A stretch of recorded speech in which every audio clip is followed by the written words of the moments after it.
It's Warhol actually. What did I say? Hole. It's Hull. As in hulls. What? Andy Warhol. Andy Warhol. Like Hull. Hull. Andy Warhol, take one. Ah. Are you ready? Yeah.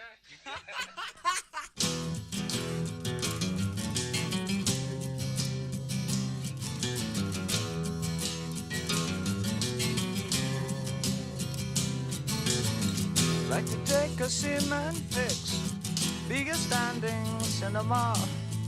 Dress my friends up just for show, see them as they really are. But the people in my brain, 2 new pence to have a go. I'd like to be a gallery, put you all inside my show. Andy Warhol looks a scream, hang him on my wall. Andy Warhol, silver screen, can't tell them apart at all.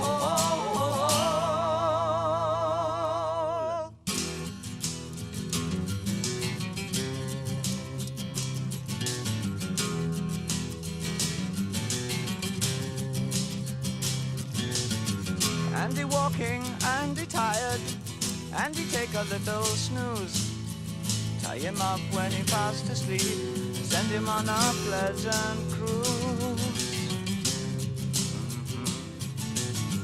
When you wake up on the sea, be sure to think of me and you. To think about paint and to think about glue, what a jolly boring thing to do. Andy Warhol looks a scream, hang him on my wall. Andy Warhol, silver screen, can't tell them apart at all. Andy Warhol looks a scream, hang him on my wall. Andy Warhol, silver screen, can't tell them apart at all.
Starry, starry night,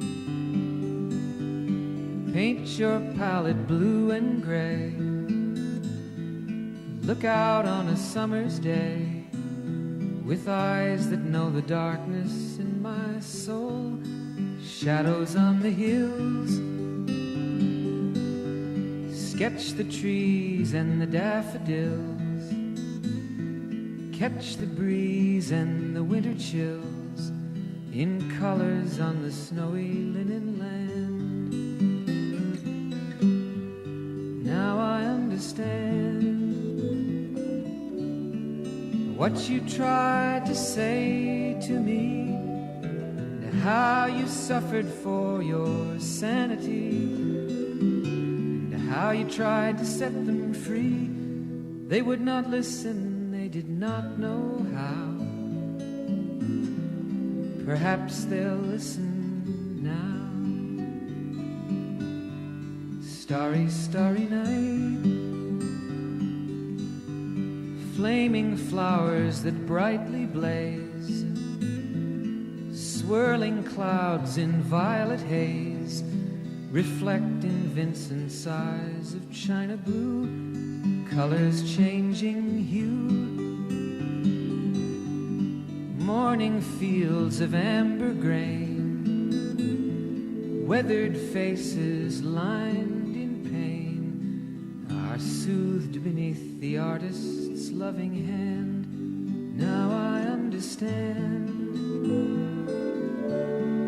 what you tried to say to me, and how you suffered for your sanity, and how you tried to set them free. They would not listen, they did not know how. Perhaps they'll listen now, for they could not love you, but still your love was true. And when no hope was left inside on that starry, starry night, you took your life as lovers often do. But I could have told you, Vincent, this world was never meant for one as beautiful as you. Starry, starry night, portraits hung in empty halls, frameless heads on nameless walls, with eyes that watch the world and can't forget, like the strangers that you've met, the ragged men in ragged clothes, a silver thorn, a bloody rose, lie crushed and broken on the virgin snow. Now I think I know what you tried to say to me, and how you suffered for your sanity, and how you tried to set them free. They would not listen, they're not listening still. Perhaps they never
How often we saw the creed. He's been much on my mind these days. Inside a canvas of blue, saturated with beauty, in a web of glass, pinned to the edges of vision.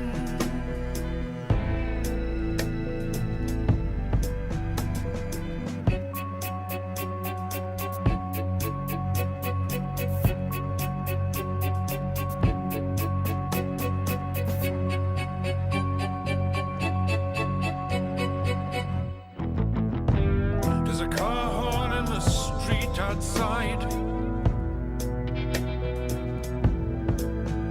and a museum with its windows open. Often we saw Magritte running with the legends of conspicuous men, and how often we forgot Magritte, how we remembered him then. I worshipped at his feet, pinned to the the edges of vision.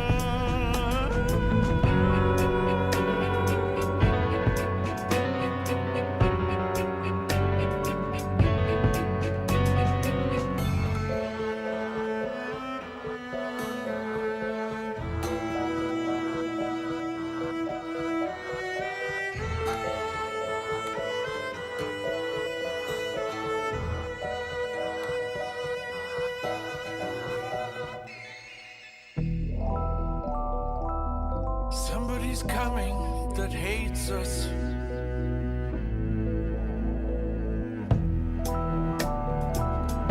Better watch the art. Upstairs, there's a canvas stretched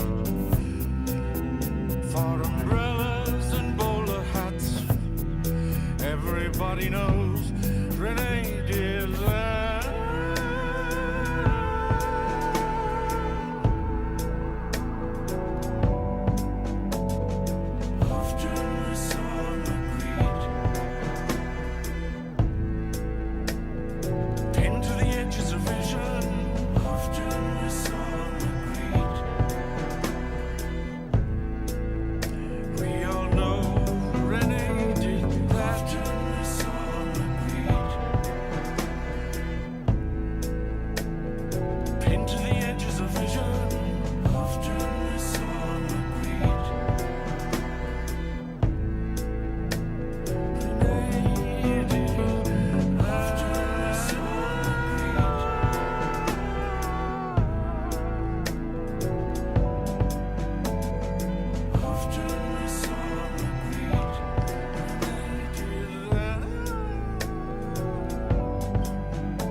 My name is Chef Malka.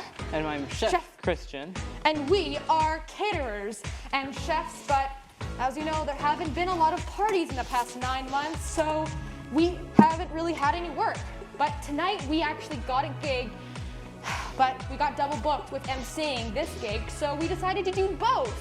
So we're gonna be baking while we're doing it. Don't worry, we'll do a good job of both, hopefully. We actually have a list of sponsors for tonight's wonderful festival. Christian, will you tell everyone? Tonight's sponsors are West Coast Productions, RBC Foundation, Coast Capital Savings, Province of British Columbia, Ron Chambers Foundation, and the City of Vancouver. Normally the Youth Festival is a 10-day festival with over 100 performers. Our budget is $300 million, which is less than the Vancouver Police Department's annual budget. Should probably cut that joke. Yeah, I don't think they get it. Okay. Welcome to Ignite Plugged In. Get it? Because plugged in your computer? Or? Yeah, funny. Yeah, right. Very funny. They're laughing. Yeah, they are. You better be laughing. You better be laughing.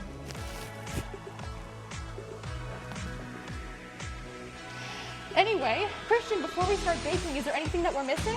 We need to get food safe.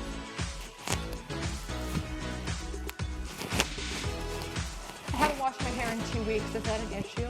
Nah, it's Okay. just more flavor. Yeah, good. Okay. Hey, toss me the first ingredient. Enjoy the first act while we start baking.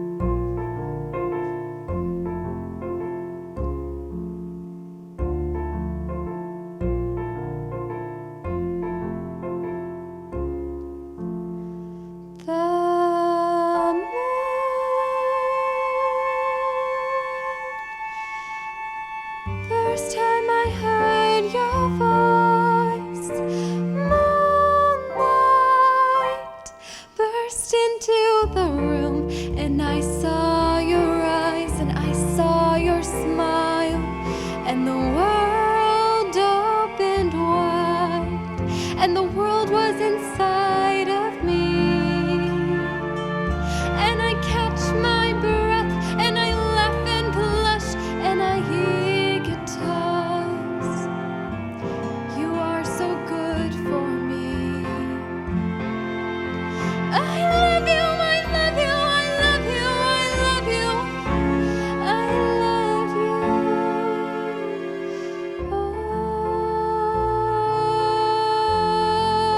Oh, the moon. Oh, the snow and the moonlight, and your childlike eyes and your distant smile. I'll never be this happy again, you and no one else.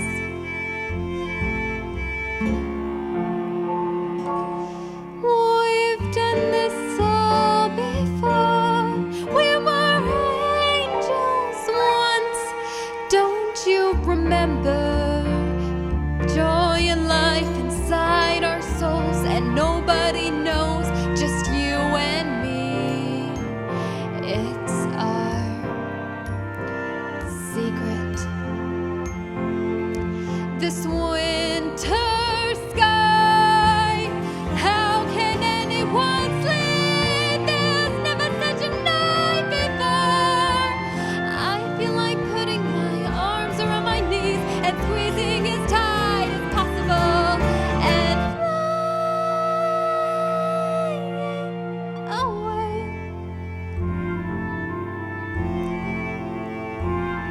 Like this.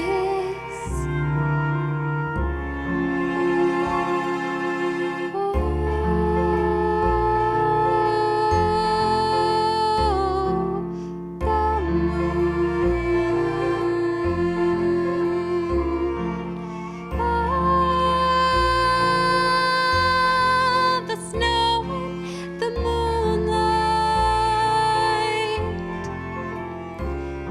and your childlike eyes and your distant smile. I'll never be this happy again, you and I, you and I, you and I.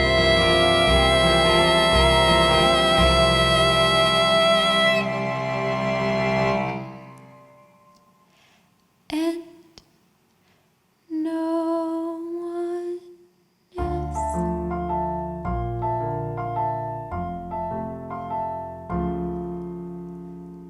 Maybe he'll come today. Maybe he came already, and he's sitting in the drawing room, and I simply forgot.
Hi guys, my name is Daria. You may see me elsewhere in the video as Kindred, and I play music as Kindred, but sometimes I also write poetry before the lyrics sort of become a song. So some of them just sort of sound better as poems. So I'm by no means a slam poet, but here are some of my words. I am not safe in my own room because I know you're next to me, staring at me through the transparent curtain that hangs between our beds. I am not safe under my own covers. They never protected me, even as a kid. The monsters don't exist externally, only internally. They feed off the pain we keep inside. I am not safe in my own house because the walls can talk, tell tales of pain too loud, whisper memories to me at night. My home is home to rage, which is home to fear. I am not safe in my own body. My head is no longer mine. My feet move where needed, but there is no difference if what they walk on is the sidewalk or the road. This next one is called Late Night. My sexuality bends with the way your leg hair curls. Sometimes I kiss girls when I'm drunk. Veins and blood. Veins contain blood. Why do people change? Denial of the things that hurt you the most. Denial of the arrows behind the jokes. Denial of the destruction in front of your eyes. Denial that love could come as a surprise. My happiness rests itself on phone notifications, vibrating sensations. I'm hooked. A razor and skin, it won't let me in. I just want to draw some bloody hard not to care when you look at me like that. I'm barely there, but my carcass exists still, strolling around, killing flowers. Acceptance of the fact that you read and don't reply. Acceptance of the fact that I will never fly. Acceptance of you somehow liking me. Acceptance of how what he did won't let me be. Cold to the touch. I touch you too much. How does a human make friends? Everyone is hurting so much. Everyone is hurting so damn much. Everything is just too much and everything needs to be touched. One more comment could break even one more stone I can't take. Everyone is just ready to break. Everyone needs to break.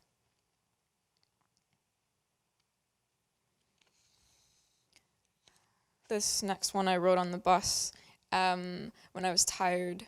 And it's called Tired, and I say tired a lot in it. I'm tired of the empty smiles and the fake niceties. Your smile looks more like a grimace than anything else. I'm tired. I want to go home and take off my bra, retreat into myself. I'm tired of being your me that is not the real me. I am empty out there. Too full in here. I'm tired. I want to cry for no reason at all. The tears say everything my mouth is too scared to. The letters jammed up inside are the only thing that hold me up. I can't let them out for fear they may break me. I'm tired. I collapse over the smallest things. Make the big things smaller. I don't care about you. I don't think I do, or maybe I just hope I don't. I'm tired of your fake smiles. Feed me soft rock and chocolate. Jazz and a warm blanket is all I need. I just want your arms around me. Keep my soul in. Just hold me so I know that I am real. Hold me so I can feel. I'm tired. I'm always tired.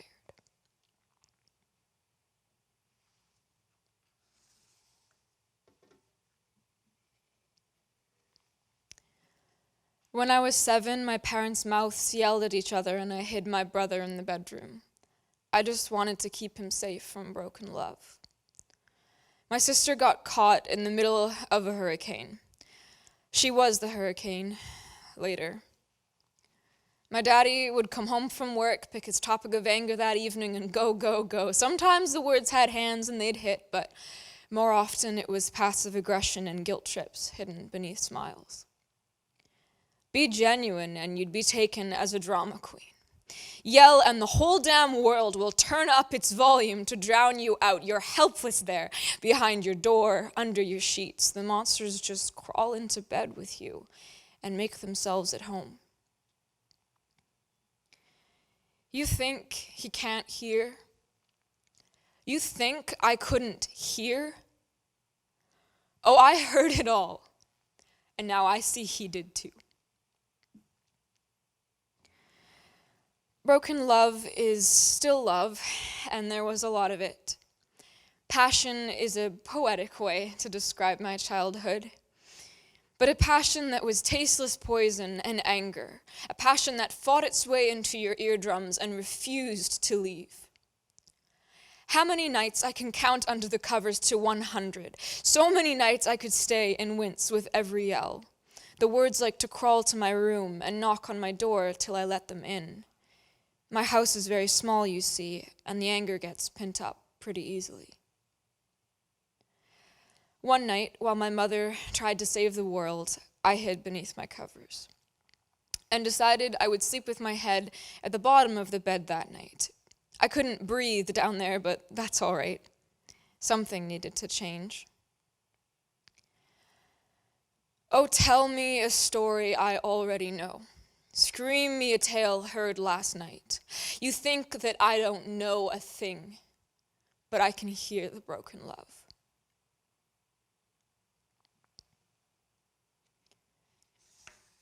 I got two more for you. This next one is called Fake Eyes. Fake eyes, empty eyes, keeping it together. Eyes, your secrets are kept hidden in the basement. Memories carefully folded into catacombs, painstakingly placed in hidden scars that run deep. This pain is running wild inside you. Your soul seeps from the blood that runs from your wrists in your dreams. In your dreams, you replay each word in your head, convincing yourself crazy, convincing yourself that the memories in the basement took feeling with them. Feeling them is the most petrifying fake reality that the people tell you to do. Tell your fake that your fingers lie about the solidity of the keys that they touch. They touch what the science of society has told you is reality. Don't believe them. Have an existential crisis in the nude. Your thoughts are so fucking rude.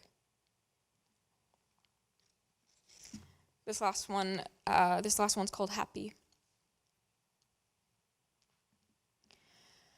There will be people that have mannerisms that remind you of your crazy ex, and there will be people with baggy eyes.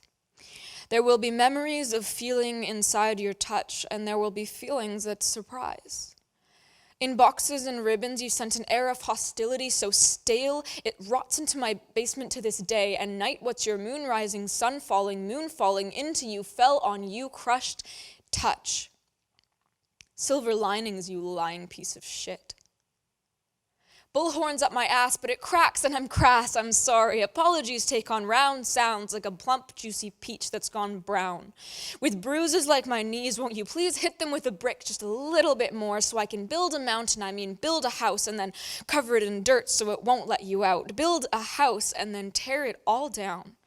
Let your fingers move in my mouth all around. Maybe if I search enough, I'll find the truth you've been hiding from me. Maybe if I look hard enough, you won't try and break me. Maybe if I fall, I'll break into a million pieces and it'll all be okay because it'll be over. And maybe there's a mountain at the bottom like a garden. And maybe I won't have to harden anymore. And maybe my arms will become like birds and my legs become insects and my body becomes a tree and my mind the sea and maybe I'll be happy.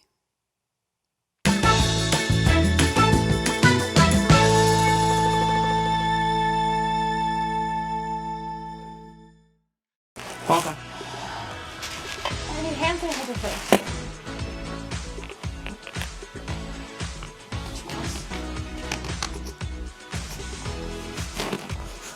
smells really bad. Can you pass me the pepper? There you go. Good catch.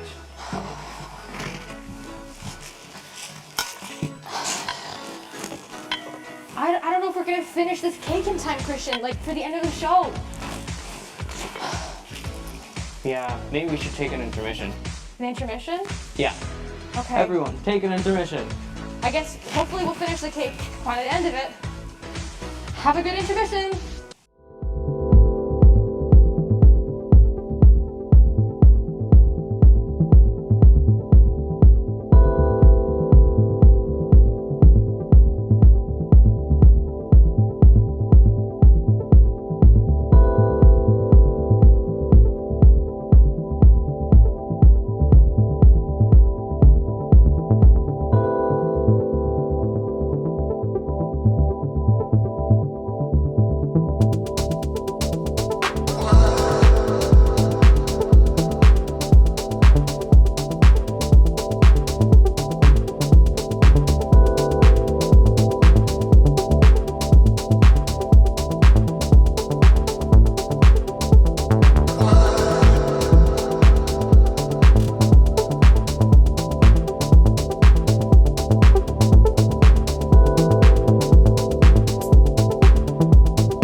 right, what is up, Ignite Festival? Thank you for tuning in. My name is Elan Wayne Thunderfeet.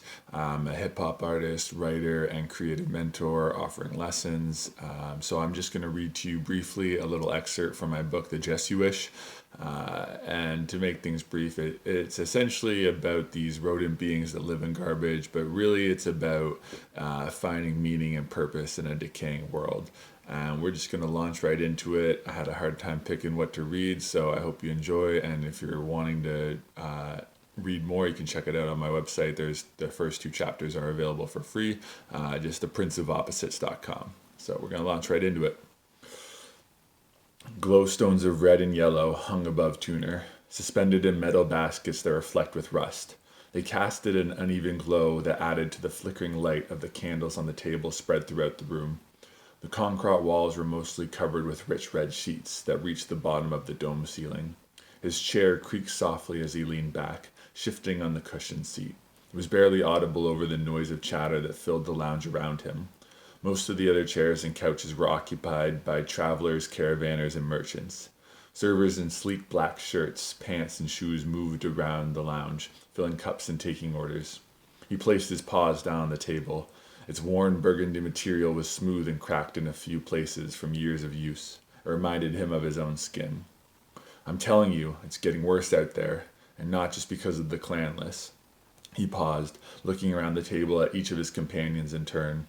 The 4 other seats were taken up by senior caravan operators. Their short brown and black fur was graying around their ears and down their necks. Yellow, orange, and gray eyes regarded him warily from pointed faces that seemed more gaunt than the last time Tuner had seen them. Their clothes were as fine as ever, though. Shirts of soft fabric with dark colors of red or blue that shimmered in the light, all of crisp lines and precise stitching. Tuner resisted the urge to look down at his own clothing. He wore the Antillean weave he had received as a tip a few runs ago. The loose fabric rippled in layers down his torso and was designed for the lines of color to twist the eye. It would have to do. There's less goods being traded and less being found, unless they dig into the depths of the waste. It's not enough to cause a panic, yet, but I know what to look for. I've seen it before. Tuner gripped his cup until he thought the smooth white material might break from the pressure. The open doors to the balcony on the far side of the room let in a breeze that did little to cool his blood. I understand your concern, but business is thriving. We've had to hire more drivers like yourself just to keep up, Urinkor said, voice a raspy croak. His whispers drooped almost to the table, and he had the most gray in his fur of the group, so much so that it seemed his fur was gray streaked with brown instead of the other way around. His yellow eyes were cold and calculating, though, and showed that he noticed every detail in spite of his age. This is how it happened last time, too, Tuner said, and my grandsire spoke of the same way before. I was barely more than a cub then, but I remember. You should, too. Tuner held his ground, even though he thought he wanted to be anywhere but here. Of course, we remember the last waste storm. Better than yourself, most likely. Warren shivered slightly as he spoke. The white tufts on his ears quivered with the movement. If we make a claim like that and we're wrong, we'll be ruined. If we're right, that's almost as bad. They'll be hoarding and looting, and you can bet your best Rochan that they will target the bringers of the news. He slammed his fist on the table to emphasize his point. The others nodded their agreement. Tuner huffed a strand of fur out of his mouth.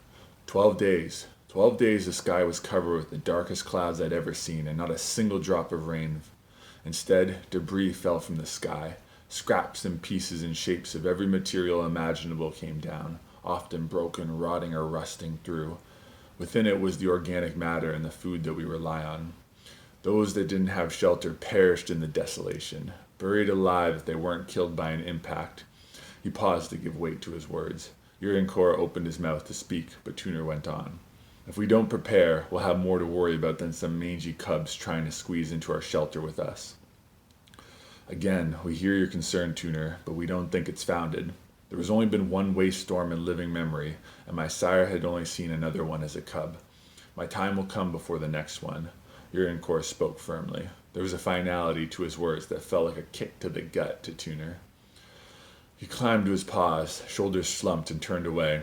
He picked his way through the table, ignoring calls from other drivers to join them for a drink, and stepped through the balcony doors. The soft light of twilight was all there remained in the sky as it faded from red to gray. Ahead of him, Eel Island proper rose from the waste, an interwoven network of concrete towers and spires connected by archways and walkways that were suspended in the sky between them. The towers and spires were often lined with other materials, long lengths of dark red or green sections that were set directly into the gray concrete to create stripes and swirls. Windows and balconies dotted the sides of the buildings. Pockets of shadow were light that made the structures seem more alive. Tuner stepped up to the metal railing that was set into the concrete and rested his paws on it, looking out across the waste surrounding Eel Island. From his height on the 5th floor, the waste had a uniformity that he knew was illusory. The endless mixtures of colors became diluted into a homogeneous stew. The railing was cool under his paws, and a steady breeze ruffled his fur as his mind mulled over this conversation with the operators. A paw touched his back lightly. They didn't listen? A smooth, high-pitched voice said beside him. No, Asenia, they didn't. I knew they wouldn't, but I had to try. Tuner sighed as he turned towards her. Asenia stood there, looking up at him, as radiant as the day their caravans had first crossed paths. Her dark brown fur almost had a red tinge to it, and her head fur was braided to run down behind her ears, then rest over both shoulders. Her eyes were a pale yellow that seemed to glow softly in the remaining light of dusk, and her pointed face was accentuated by the smooth lines of her cheekbones and jaw. The rest of her fur was short, and mostly covered by the loose blue shirt she wore. It was modest, except for the gold stitching. Below that, she had on dark green leggings that clung to her legs, and a sturdy pair of black boots that were snug on her paws. Despite his troubles, he still grinned at her. What? Nothing, just remembering the first time we met, he said. When you were blocking the entire road with your caravan, I was almost late on my delivery because of you. There was no malice to her words. She smiled back at him as he slipped a paw around her waist. 10 years later, and he still won't let it go. As I recall, I was only blocking the road because you had loosened one of Rav's wheels as a prank, and it came off, causing the actual blockage.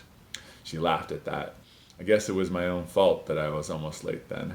Remember how Rav dumped slime in my boots in return?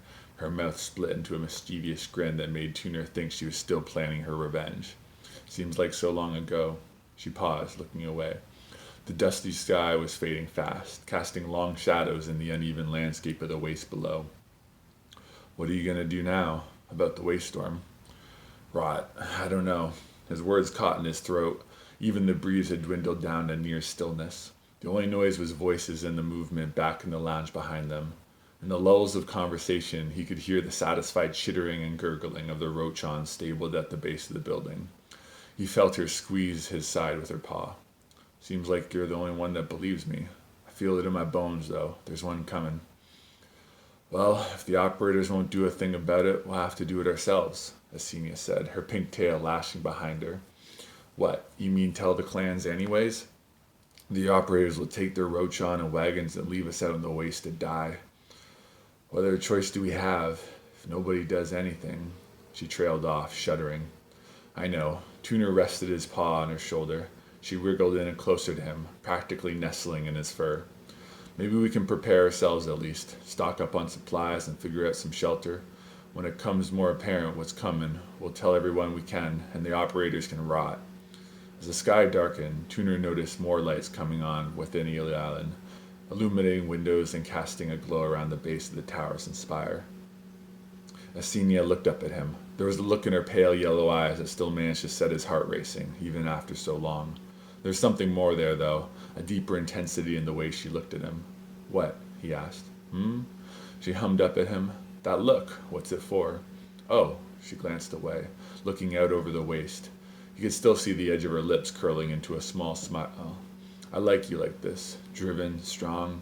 Ever since we met, it seems like you've been drifting from one hull to the next with no real destination. She paused, tightening her grip on the railing with the paw that wasn't wrapped around him. Turning back to him, she went on. I think it kept me from ever wanting more than to share your bed when our paths crossed. Seeing you like this, though, well, we can cross that bridge after the waste storm. She pulled away from him, taking a step back towards the door inside. I'm in room 17. Don't take too long. She gave him one of those looks that made him feel like a youth again. He instinctively took a step towards her, but she darted back inside, leaving Tuner to stand there by himself chuckling. She'd always liked being pursued. And that's all the time I got for today, folks. So if you're interested in hearing more, just find me on social media, The Prince of Opposites, and I'd love to chat, love to follow up if you have any questions, or just check out what I got on my website, theprinceofopposites.com. So thanks so much for your time today. Enjoy the rest of the festival. Take care.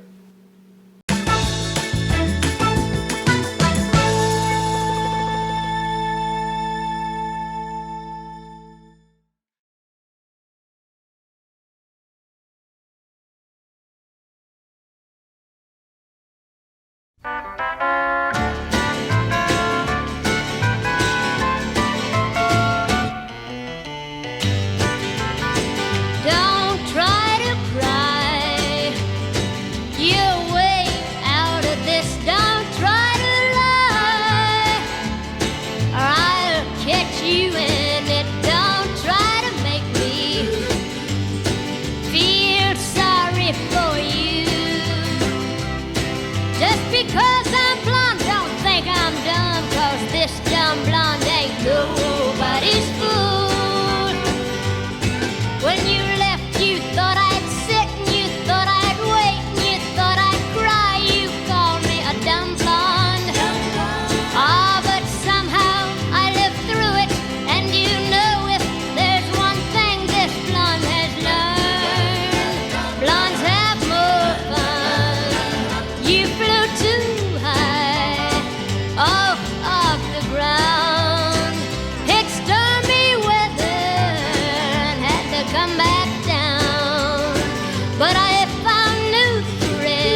Christian, I think I have Yeah? a solution to our problem. I bought a cake from the store, and we can just take off the wrapper and Yeah, we can, they'll never know. Yeah, they'll never They'll know, never that, know. that we didn't make it. I mean, No.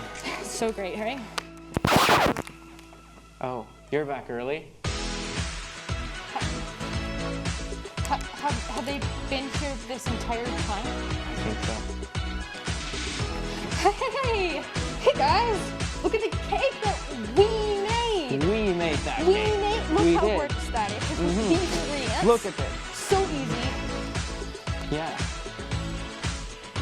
Join us next year when we bake Bake a pie. a pie. Great pie. Great pie. Hope you enjoy the festival. Bye. Bye.